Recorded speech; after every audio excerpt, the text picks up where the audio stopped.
saudara-saudari yang saya kasihi di dalam Yesus Kristus. Kita sangat bersyukur pada pagi ini kita dapat berkumpul secara online untuk menjalankan renungan kita bersama.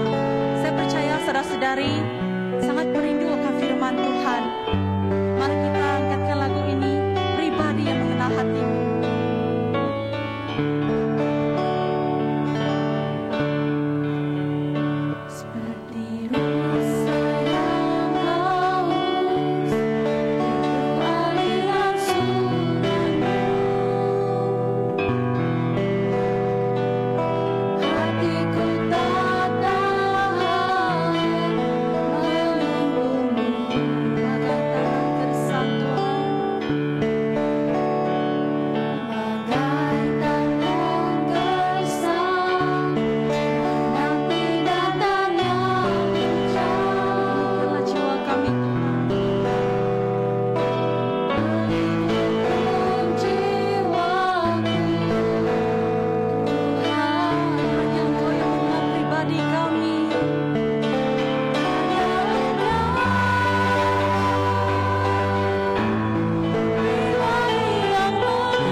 Ya shalom saudara dan saudari. Pada awal tahun ini, pada awal pagi ini, kami amat bersyukur, amat bersukacita kerana kami memulakan hidup yang baru, memulakan tahun yang baru dengan cara mendekati Tuhan pada awal pagi ini. Dan dengan secara rasminya, bagi pihak Lembaga Pelayanan BMSCSC, saya mengalu-alukan setiap anda untuk ikut bersama kami mulai hari ini setiap Isnin sampai ke hari Sabtu. Pagi, pukul 5 pagi, bersama-sama kami mendekati Allah, bersama-sama kami mencarikan Allah. Saudara dan saudari, adakah anda menghauskan Allah dalam hidup kamu? Di manakah tempat Allah dalam hidup kamu, saudara dan saudari? Biarkanlah saudari Angeli memimpin kita untuk membaca dari Mazmur bab 42 ayat 1 hingga 6. Doa semasa di tempat perbuangan. Untuk pemimpin choir Sajak Puak Korah. Seperti rusa merindukan air sungai, demikianlah jiwaku merindukan Engkau, ya Allah. Aku merindukan Engkau, Allah yang hidup. Bilakah aku dapat beribadat di hadirat-Mu? Siang malam aku menangis, hanya air mata makananku. Sepanjang masa musuhku bertanya kepadaku, di manakah Allah-Mu? Hatiku hancur apabila mengenangkan masa lalu. Semasa aku pergi bersama-sama orang ramai ke rumah Tuhan, dan aku berjalan di depan perarakan dengan sorak sarai dan lagu pujian. Mengapakah aku sedih? Mengapakah aku gelisah? Aku akan berharap kepada Allah, dan sekali lagi aku akan memuji Dia, Allahku dan penyelamatku. Demikianlah firman Tuhan. Saudara dan saudari, Mazmur ini ditulis apabila orang Israel ditawan ke luar negara, apabila mereka dibuang di luar negeri, dan bila mereka tidak dapat kembali ke tempat asal. Inilah saatnya pemazmur menulis sajak bab 42 dalam mazmur ini. Saudara dan saudari,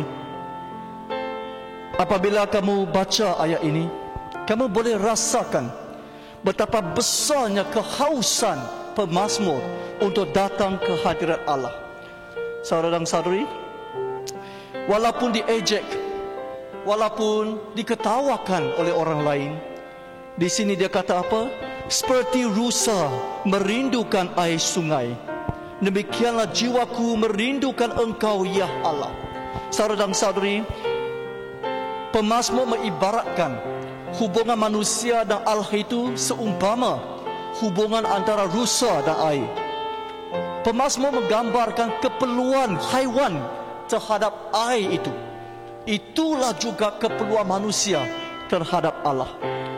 Dan walaupun dalam keadaan ditawan, diketawakan oleh orang lain, tetapi pemazmur tetap mahu memuji kepada Allah. Kerana Allah adalah sumber kekuatan, Allah adalah sumber segala sesuatu keperluan dalam kehidupan harian kita. Jadi saudara dan saudari, ayat 3 ayat 4, apabila orang mengejeknya, apa dia kata? Apabila orang tanya dia, di manakah Allah kamu? Dia kata, saya hanya boleh menangis dengan hati yang hancur dan mengenang akan masa lalu. Bagaimana masa lalu aku boleh berada di dalam rumah ibadat, boleh beribadah kepada Tuhan. Wow, ketika itu begitu manis, begitu nyaman. Dan itulah yang dia inginkan. Dia harap suatu hari nanti, ayat 6 kata, dia harap sekali lagi akan memuji Tuhan di dalam rumah ibadat. Ya saudara dan saudari, hari ini pemazmur kata memang dia amat memerlukan Tuhan, amat menghauskan Allah. Saudara dan saudari, hari ini adakah anda juga mempunyai perasaan yang teringin-ingin untuk menghauskan Allah, untuk memerlukan Allah, untuk mencarikan Allah dalam kehidupan harian anda? Saudara dan saudari, mungkin anda rasa orang yang sangat rapat dengan Allah itu Mungkin dia tidak begitu lapar. Mungkin dia tidak begitu dahaga, kerana dia sudah banyak kali, dia sudah banyak masa mendekati Allah. Dia sudah banyak pengalaman di dalam Tuhan. Itulah mungkin kita rasa, ayuh, dia mungkin tidak dahaga lagi, dia mungkin tidak lapar lagi. Saudara dan saudari, tetapi hakikat adalah di sebaliknya. Selalunya kita lihat orang yang gemuk, kita mungkin kita rasa, oh, dia sudah terlalu banyak makan, jadi dia tidak mungkin akan cepat lapar.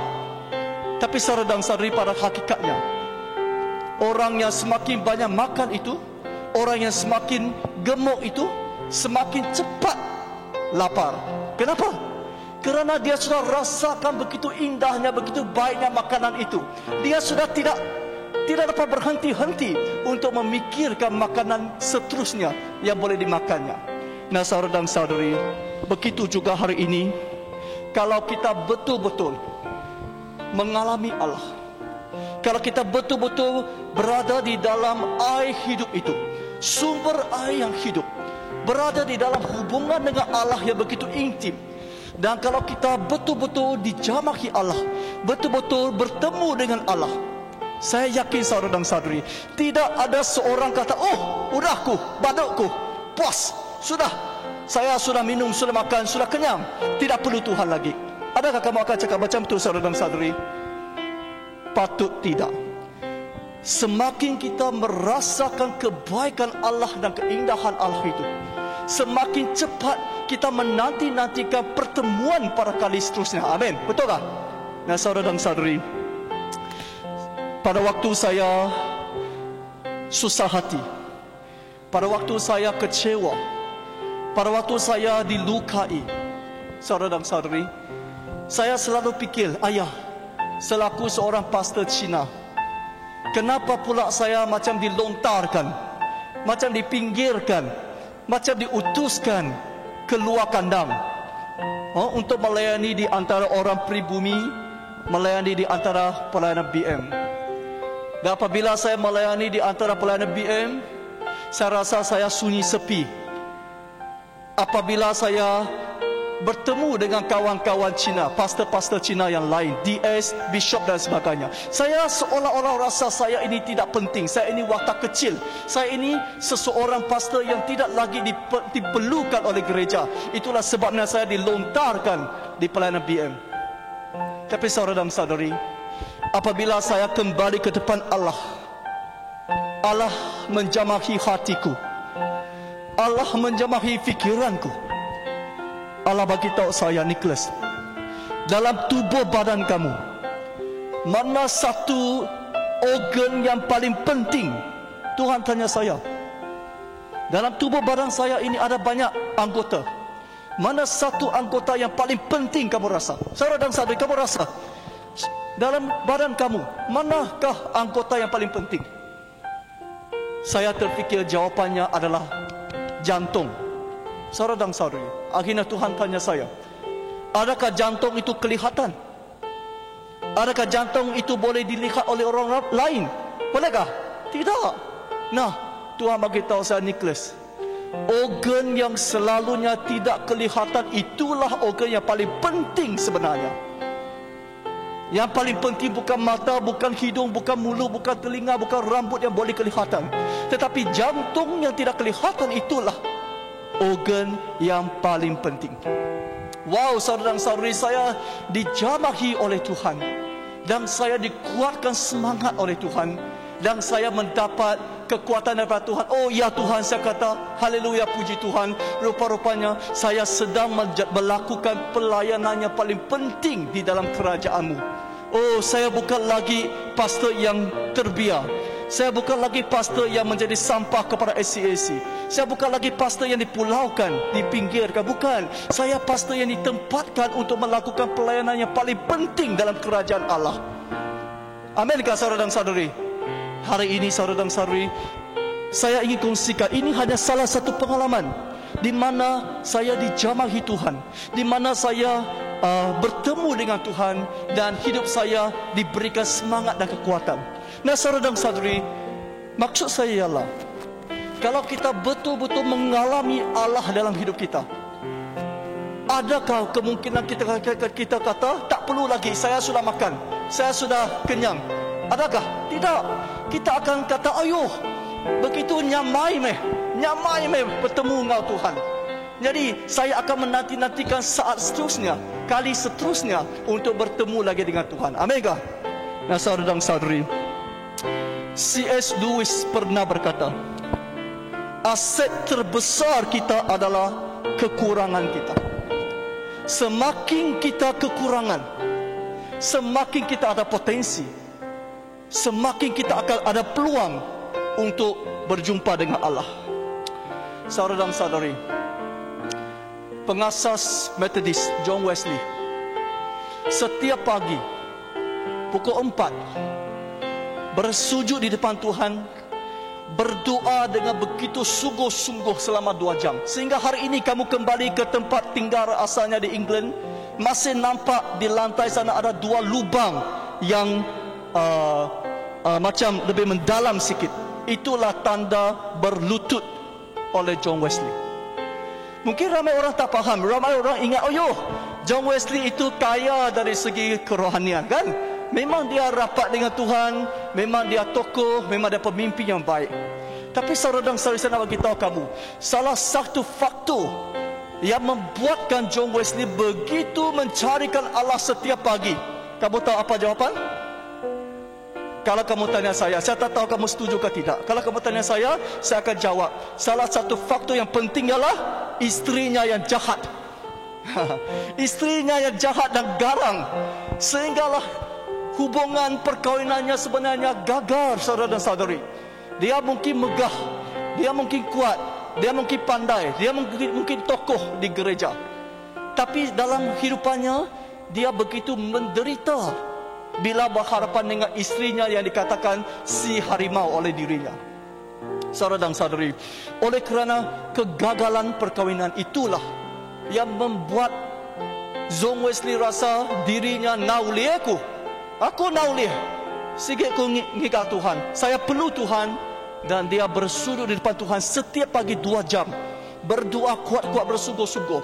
Itulah C.S. Lewis kata, aset utama manusia adalah kekurangan kita.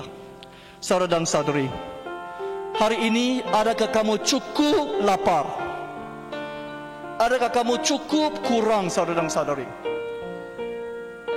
Hari ini, kalau kita tidak begitu menghauskan Allah, saudara dan saudari, bukan kerana kita tidak perlukan Tuhan. Mungkin kamu tidak pernah mengalami kebaikan dan keindahan Allah. Hari ini, saudara dan saudari, kita nampak ramai ahli jemaat kata, oh, saya miskin, pastor, tolong saya. Okey, pastor nak tolong, macam mana tolong? Pastor tolong cari kerja untuk dia. Bila pastor cari kerja untuk dia, apa dia kata? Ayo, tu samai pengawak tu. Saya tidak mau lah, tidak mau. Jadi 2 kali, 3 kali pastor introduce kerja untuk dia, dia pun tidak mau. Apa kesimpulan yang saya boleh dapat? Oh, dia tak cukup miskin. Itu kesimpulan saya. Dia tak cukup miskin, betul tak?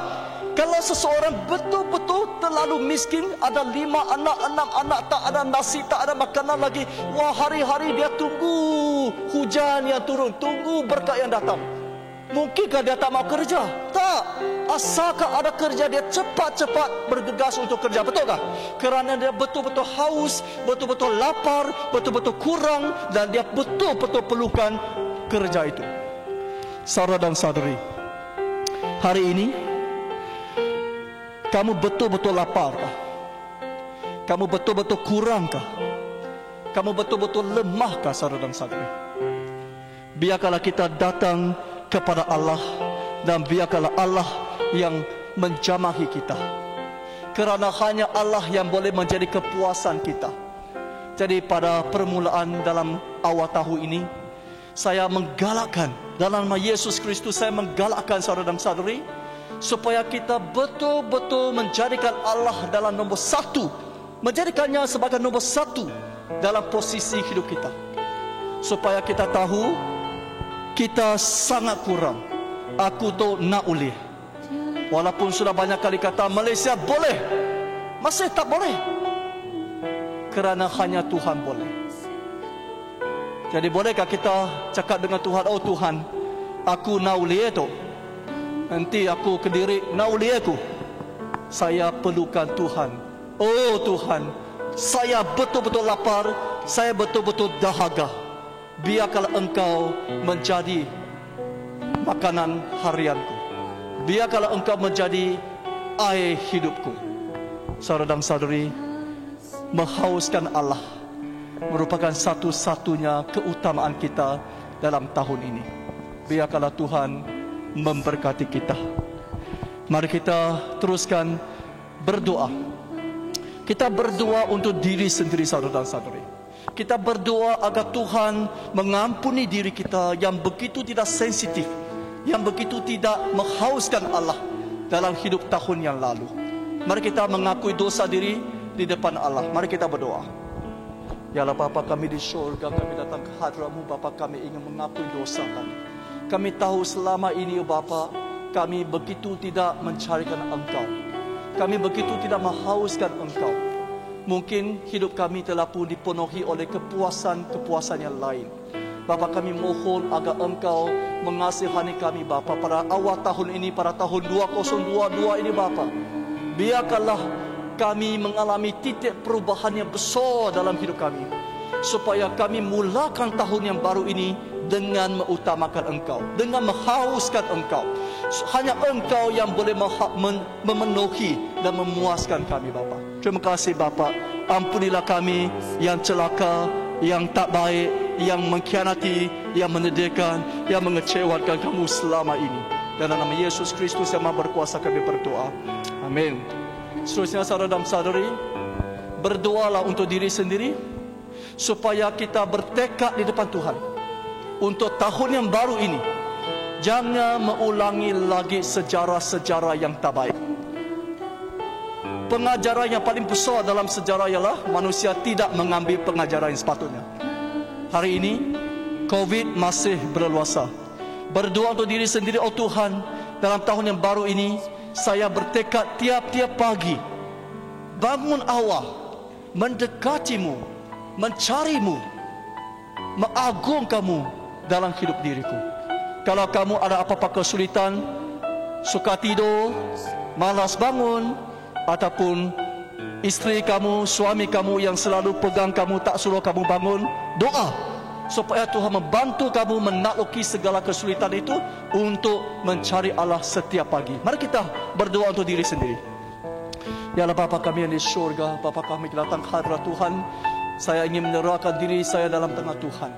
Biarkanlah Roh Kudus Tuhan selalu memanggilku, menggerakkan hatiku, supaya saya tetap mendekati-Mu setiap pagi, oh Bapa.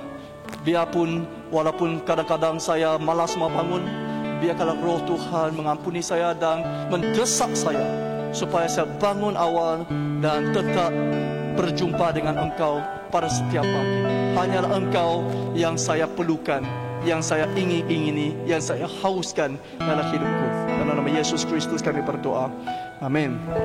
Saudara dan saudari, kita berdoa untuk semua pemimpin gereja, termasuk pastor-pastor, termasuk AJK gereja. Kita tidak dapat faham, tak dapat membayangkan bagaimana pastor dan AJK yang tidak mengutamakan, yang tidak menghauskan Allah itu boleh memimpin sesebuah gereja. Kemana dia nak bawa domba-domba itu pergi? Mari kita sebut nama pastor anda, sebut nama ketua jemaat anda, AJK anda, supaya Roh Kudus membicarakan dalam hati mereka, supaya setiap hari mereka menghauskan Allah dalam hidup mereka. Mari kita angkat tangan berdoa untuk mereka. Ya Allah Bapa kami di syurga, kami datang ke hadirat-Mu. Bapa kami ingin memohon untuk semua pastor, memohon untuk bishop, memohon untuk DS, memohon untuk semua pastor, memohon untuk semua AJK, terutamanya di gereja yang saya melayani Bapa. Saya betul-betul memohon agar saya mau nampak perubahan di antara mereka. Saya mau nampak bagaimana kebangkitan rohani ada di atas kami ini, juga boleh berlaku di dalam hidup mereka, supaya setiap mereka boleh dijamahi-Mu, boleh mengalami kepuasan dalam-Mu, sehinggalah mereka begitu menghauskan Engkau, mereka begitu memerlukan Engkau, kerana sudah pernah mengalami kebaikan dan indahan-Mu, Bapa. Terima kasih Bapa, bantulah, datanglah api yang semarak itu ke antara gereja-gereja terutama di Metodis Tunggal, supaya seluruh EJK boleh bangkit dan boleh menghauskan Allah dalam hidup mereka. Dalam nama Yesus Kristus yang Maha Berkuasa kami berdoa. Amin. Mari kita berdoa. Ya Allah Bapa kami di surga. Oh Bapa, terpuji dalam nama Engkau. Hanyalah Engkau yang kami hauskan dalam hidup kami. Hanyalah Engkau yang kami perlukan sepanjang hidup kami Bapa. Tiap-tiap pagi biarkanlah kami andalkan Engkau, bukan kepada duit, bukan kepada kerja, bukan kepada teman, bukan kepada kawan, tapi kami bersandar sepenuhnya kepadamu Bapa. Biarkanlah Engkau menjadi Tuhan keluarga kami sepanjang tahun 2022. Biarkanlah seluruh gereja, seluruh pemimpin dibangunkan, dibangkitkan, supaya kami nampak kebangkitan rohani boleh berlaku bukan sahaja di satu gereja, bahkan di seluruh gereja SCAC. Terima kasih Bapa, kami begitu menghauskan Engkau. Dalam nama Yesus Kristus yang Maha Berkuasa kami berdoa. Amin.